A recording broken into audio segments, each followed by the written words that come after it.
Hello, I am Kodili-nye, the son of the wonderful. You are all welcome back to a new vlog, and I welcome all the new subscribers, and I wish all of you a wonderful time. Remember that you need to like this and you need to subscribe. You need to comment always because your comments are very, very valid in this channel. And remember to always share our vlog. And today we are going to discuss about Anambra Airport, an airport road on the verge of collapse. The neglect of this vital key road that passed through near the airport. Erosion is actually in a big danger. So, but without wasting much time and I want you to just watch as the governor of Anambra State toured the area. Stay tuned. Maybe one or two more rainy seasons, the entire road will cut off. That's a federal, it is the major highway in the southeast. The Enugu Onitsha Federal Highway, I think, is the busiest highway in the southeast. That's a traffic of over 100,000 um, motorists, vehicular movement per day on a typical day. And I understand this project is being handled by RCC MTN under the tax credit, infrastructure tax credit scheme. And much of this road has been abandoned, basically. And now, with this massive erosion, I'm sure, well, the only place we'll have is, I don't know if we will survive the next rain. And this entire place will be cut off completely with a massive, massive, massive erosion. We hope we won't be able to get down to where we were at the upper end of the Onitsha Umueri road that happened, I think, early last year. And the state government had to pour in billions to rescue, to actually get the place motorable again. We'll draw the attention of the Federal Ministry of Work and the contractor handling this particular project on behalf of the federal government. This is an SOS, it's a state of emergency, as it were. But I'm glad I came around now. We're just trying to fix up some portions of the same road because our people have been suffering. Incredible hassle and suffering of the people. For years, we've been hearing that this road is under construction, MTN and RCC. But we can no longer bear it. So we are cutting open that particular area so that people can access our airport. Otherwise, people just meander through the villages and so on. For 2 years now that the airport has been open, we've not been able to have access to the airport, even though we have an access road that joins the highway. So we are cutting that place open ourselves, and so that whenever the contractor and the financier are ready, then they can come and finish up. But unfortunately, just 100 meters off that airport bypass is this incredible erosion. Who knows if this goes on, whether we will even be able to pass through to the airport in some weeks to go. May God help us. Thank you very much. Well, I will get back. We'll just come on a walk to design the place where we're opening up so people can access the airport. But we'll hope to call ROCC and MTN and the Federal Minister of Works to rush to this place because this is a national emergency. Thank you very much. Soon, who knows? You have seen how the Nigerian government from all level works. You can see the mess being created here. For my knowledge, this road has been under construction for almost close to 20 years. And never a time within these 20 years they were able to do this road. And the kilometer involved is not that much. But look at the mess they are creating here. When I say in this channel that the government of Nigeria from all levels are the major sponsor or creator of erosion, a lot of people didn't understand what I'm talking about. They destroy the environment because this thing cannot happen if they have not disturbed the top surface or abandoned a road project. So, and you'll be asking yourself, where is the federal road maintenance? Where is the controller of highways, federal highway in the states? Where is the commissioner of works, Ministry of Works? Where is the federal government? Where is the Anambra state government when these things are developing? Now it has developed so big, and now they have start talking, taking pictures of it. I know this is a federal road, but remember the land belongs to Anambra state. If you allow the Minister of Works or federal government to destroy your state, you suffer for it. Because the federal roads in Abuja doesn't actually bother what is happening in Anambra state. If they do, this area would have been done within a year. Look at the airport. The airport is almost cut off because people cannot access the airports comfortably.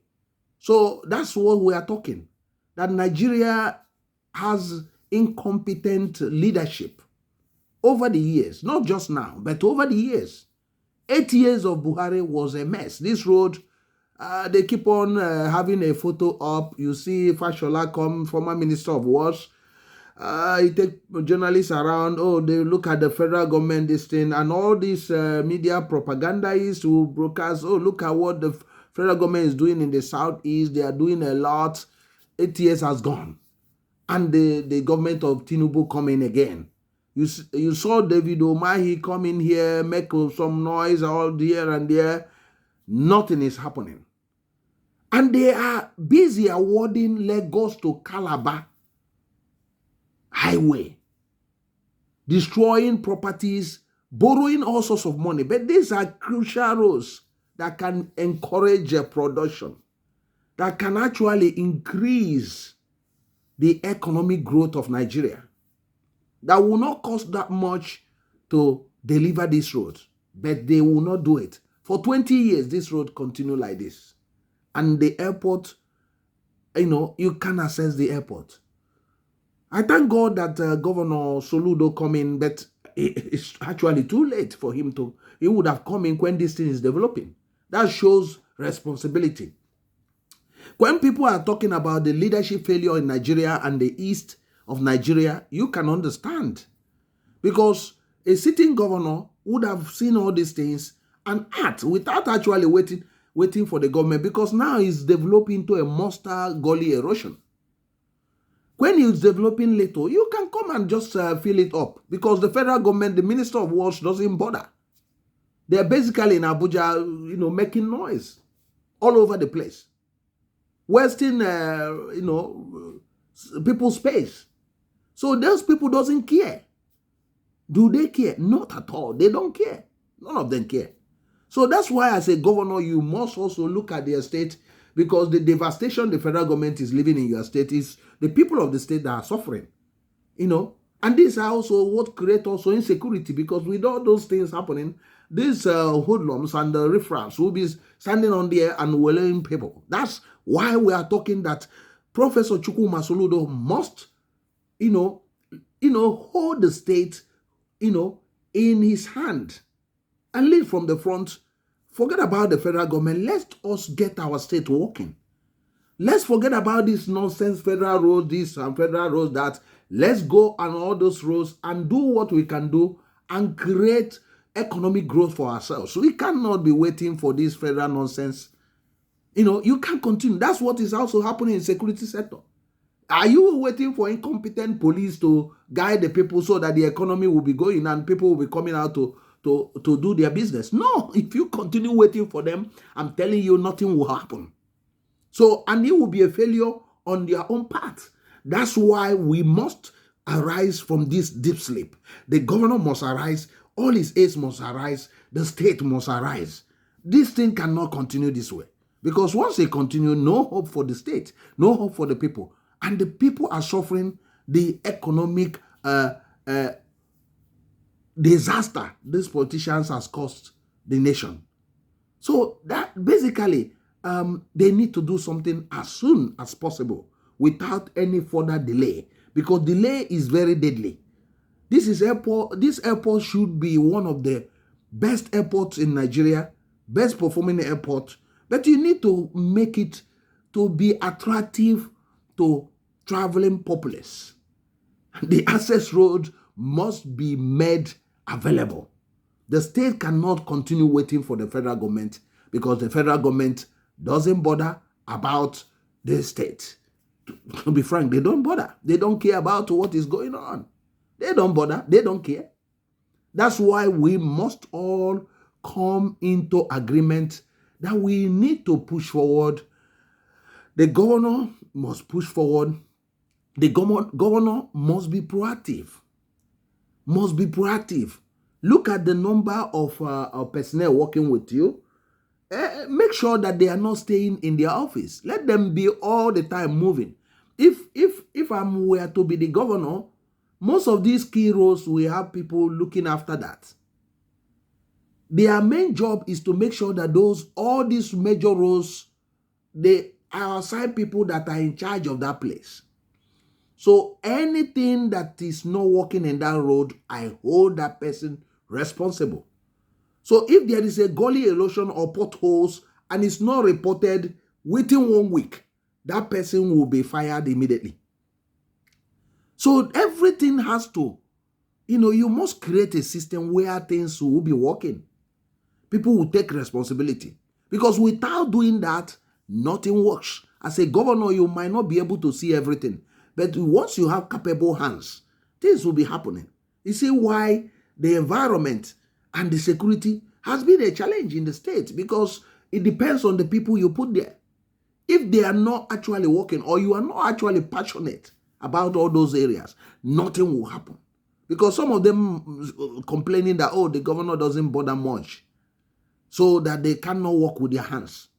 But if the governor is not concerned about security and environment, why not quit the government and go and protest? That's what it should be. So I don't want to waste much time. I don't want to bore you so much. But remember that you need to like, you need to comment, you need to share, you need to subscribe. Remember, our homeland must be the best and must always shine.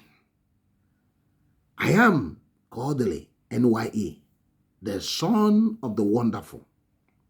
And I wish you a wonderful time wherever you are. God bless you. Bye.